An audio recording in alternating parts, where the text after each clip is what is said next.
नमस्कार दोस्तों, न्यू ज्ञान विज्ञान चैनल में आपका फिर से स्वागत है। घूमने का शौक आखिर किसे नहीं होता। अक्सर लोग छुट्टियां मिलते ही कहीं न कहीं घूमने जाने का विचार बनाने लगते हैं। कुछ लोग समय के अभाव में तो कुछ जानकारी के अभाव में अनछुई जगह देखने से वंचित रह जाते हैं। बस फिर क्या था, ऐसे ही मन में विचार आया, क्यों ना मैं अपने यात्रा अनुभव लोगों से साझा करूं। तो आइए मैं आपको ले चल रहा हूं एक नए सफ़र पर, जिसका नाम मैंने रखा है a road trip from Delhi to Rishikesh. चलिए आगे बढ़ने से पहले आपका परिचय इस यात्रा पर जाने वाले सभी लोगों से करवा देता हूं। मेरे अलावा मेरी वाइफ और मेरे 2 बच्चे और साथ में ड्राइवर भी था। वैसे इस यात्रा के लिए कोई खास योजना नहीं बनाई थी, पर जाने से पहले हमने मेक माई ट्रिप पर काफ़ी सारे होटल सर्च किया, पर दशहरा की छुट्टी होने के कारण ऑनलाइन पोर्टल में किसी भी होटल में जगह नहीं मिल पा रही थी। एक बार तो हमने ट्रिप कैंसिल करने का मन बना लिया था, फिर सोचा क्यों ना रिस्क लेते हैं और वहीं जाकर होटल ढूंढते हैं। यह सुनकर मेरी बेटी राशि और बेटा कान्हा खुशी से झूम उठे कि अब ट्रिप कैंसिल नहीं होगा। इससे पहले भी हम ऋषिकेश जा चुके थे, लेकिन सोच लिया था इस बार कि घूमना फिरना तो चलते रहेगा, लेकिन इस साल रिवर राफ्टिंग जरूर करनी है। इस यात्रा पर जाने के लिए हमने अपने साथ बहुत ज़्यादा सामान नहीं लिया, बस 2 जोड़ी कपड़े और कुछ ज़रूरी सामान लेकर निकल पड़े थे। फिर क्या था, 6:30 बजे सुबह हमारी सफ़र शुरू हो गई। फरीदाबाद से होते हुए दिल्ली और नोएडा पार करते हुए सीधे मेरठ एक्सप्रेसवे में पहुंच गए। मैं पहले भी इस मार्ग से आया था, लेकिन तब इस सड़क पर बहुत सारे गड्ढे थे और जगह जगह फ्लाईओवर निर्माण का काम चल रहा था। लेकिन इस बार तो इस मार्ग का नक्शा ही बदल गया था। अब शानदार 4 लेन का हाईवे बन गया है, जहां गाड़ियां सरपट दौड़ती है। यह एक्सप्रेसवे आपको कई तरह से रोमांचित करेगा। आपको ऐसा लगेगा कि आप इंडिया में नहीं विदेश में यात्रा कर रहे हैं। मेरठ पार करने के बाद इस मार्ग पर टोल प्लाजा आया और उसका शुल्क अदा करने के बाद हम आगे बढ़े। घर से हम सब बिना खाए ही चले थे और रास्ते में हमें कई सारे रेस्टोरेंट देखने को मिल रहे थे और हम सब लोगों ने शिवा ढाबा में रुककर खाना खाया। भूख लगी हो तो कैसा भी खाना ठीक ही लगता है। वैसे यहाँ के खाने में मिर्ची काफ़ी तेज़ थी। आधे घंटे में खाना खाकर यहाँ से फारुक हुए और 2-4 फ़ोटो लेने के बाद हम आगे बढ़े। मुजफ्फरनगर पार करने के बाद अपनी दाईं ओर जाते रुड़की वाले मार्ग पर हो लिए। यहाँ से एक रास्ता देवबंद से होते हुए देहरादून को जाता है। मुजफ्फरनगर के बाद थोड़ा जाम मिला, लेकिन ज़्यादा दिक्कत नहीं हुई। रुड़की में प्रवेश करने के बाद हम यहाँ के IIT कॉलेज के सामने पहुँचे। यहाँ एक तिराहा है, जहाँ से सीधे जाने वाले मार्ग हरिद्वार होते हुए ऋषिकेश चला जाता है। हम सीधे चलते रहे। थोड़ी देर बाद हम हरिद्वार स्थित पतंजलि योगपीठ के सामने से होकर निकले। यहाँ भी हमें थोड़ा जाम मिला। यहाँ से हरिद्वार ज़्यादा दूर नहीं रह जाता। थोड़ी देर बाद हम हर की पौड़ी को पार करते हुए ऋषिकेश की तरफ निकल लिए। रास्ते में हमें चिल्ला डैम देखने को मिला। हमने गाड़ी के शीशे को खोलकर यहाँ की शुद्ध हवा को अंदर आने का न्योता दिया। सच में यहाँ की ताज़ी हवा की बात ही अलग है। इस ताज़ी हवा के लिए हम दिल्ली और इसके आसपास में रहने वाले लोग तरस जाते हैं। ऋषिकेश जाते वक्त हमने रास्ते में राजाजी टाइगर रिजर्व अभ्यारण्य देखा, पर हम यहाँ पर रुक नहीं पाए क्योंकि जाम की वजह से हम ऑलरेडी लेट हो चुके थे। जैसे ही हम ऋषिकेश इंटर करने वाले थे, वहाँ नगर निगम वाले 50 रुपये की रसीद लेकर आ गए। हमें यह बिल्कुल भी फर्जी लग रहा था और मैंने गाड़ी से उतर कर मजाक में उनसे कहा कि मैं दिल्ली पुलिस में हूँ, तो बिना शुल्क लिए हमें आगे जाने दिए। करीब 2:30 बजे हम ऋषिकेश पहुँचे। वहीं हमें एक एजेंट मिल गया, जिसने बहुत ही रिजनेबल रेट पे हमें होटल दिलवा दिया। दोस्तों, मैं यही कहूँगा कि ऋषिकेश के लिए आप ऑनलाइन बुकिंग ना करें, क्योंकि वहाँ पहुँचकर 50% से भी कम रेट पे डायरेक्ट होटल मिल जाता है। ऋषिकेश में रुकने के लिए 500 रुपये से शुरू होकर 8000 रुपये तक के सैकड़ों होटल है।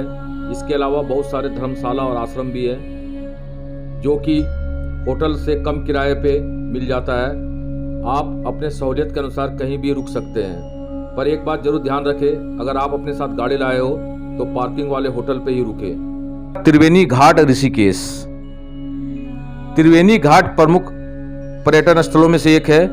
ऋषिकेश में त्रिवेणी घाट प्रमुख घाट है, जहां प्रातः काल में गंगा नदी डुबकी लगाते हैं। कहा जाता है कि त्रिवेणी घाट पर हिंदू धर्म की 3 प्रमुख नदियां गंगा, यमुना और सरस्वती का संगम है। त्रिवेणी घाट से गंगा नदी दाईं ओर मुड़ जाती है। इस घाट पर शिवजी की जटा से निकलती गंगा का एक मनोहर प्रतिमा है, जो दूसरी ओर अर्जुन को गीता ज्ञान देते हुए श्री कृष्ण की विशाल मूर्ति और एक विशाल गंगा माता का मंदिर है। घाट पर चलते हुए गंगा रूप के दर्शन होते हैं। शाम को त्रिवेणी घाट पर भव्य आरती होती है। उस समय घाट पर काफी भीड़ होती है और हम लोगों ने भी इसका काफी आनंद लिया। लक्ष्मण झूला ऋषिकेश।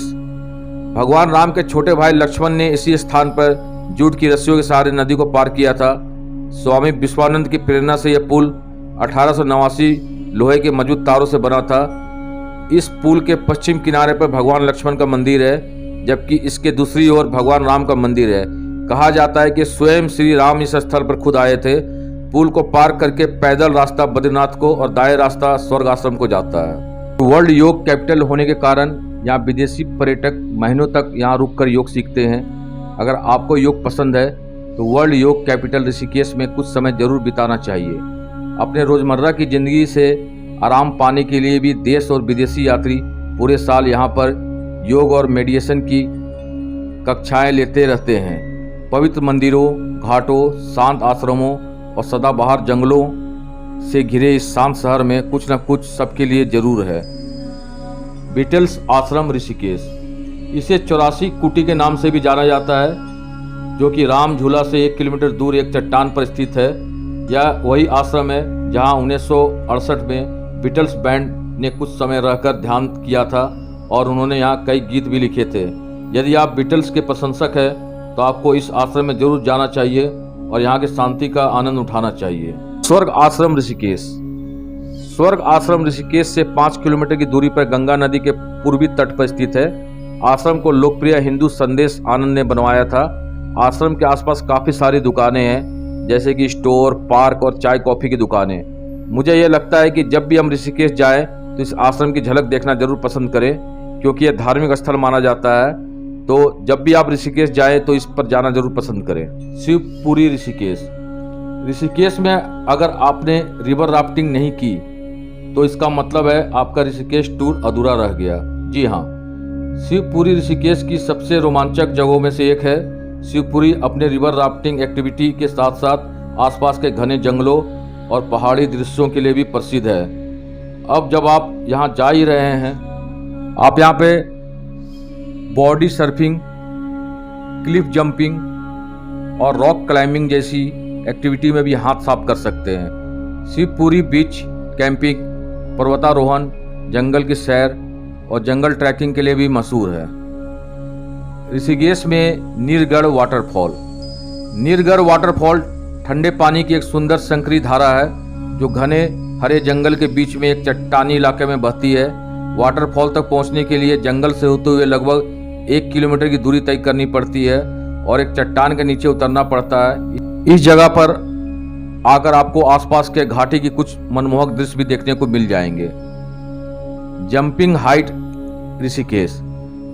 ऋषिकेश की कुछ लोकप्रिय पर्यटन स्थल के साथ साथ जंपिंग हाइट्स भी लोगों के बीच मशहूर टूरिस्ट प्लेस बना हुआ है। अगर आपका मन कुछ थ्रिलिंग और मज़ेदार करने का मन कर रहा है तो आपको ऋषिकेश की फेमस जंपिंग हाइट्स जाना चाहिए, जो 83 मीटर की ऊंचाई के साथ भारत का सबसे ऊंचा बंजी जंपिंग प्लेटफॉर्म है।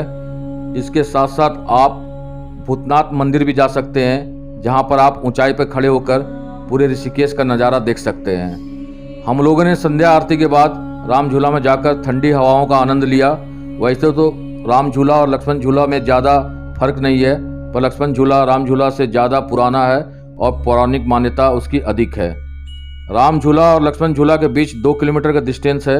आप लोग अगर मार्केटिंग करना चाहते हैं, कुछ अच्छा पकवान खाना चाहते हैं, तो मेरी आपसे गुजारिश है कि आप राम झूला से लक्ष्मण झूला पैदल जाएं, ताकि आप अपने मनपसंद मार्केटिंग कर सके।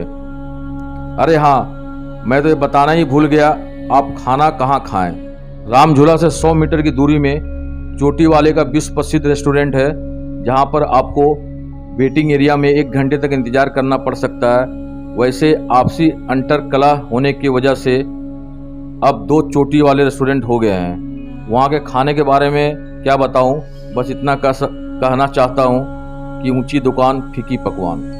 वैसे तो ऋषिकेश में काफ़ी घूमने की जगह थी, जैसे नीलकंठ इत्यादि, पर समय कम होने की वजह से हम भारी मन से ऋषिकेश जैसे मनोरम स्थल से सुनहरी याद संजोते हुए दिल्ली की ओर वापस रवाना हो गए। हमारा सफ़र कैसा लगा कमेंट बॉक्स पर लिखकर हमें ज़रूर बताइए। धन्यवाद।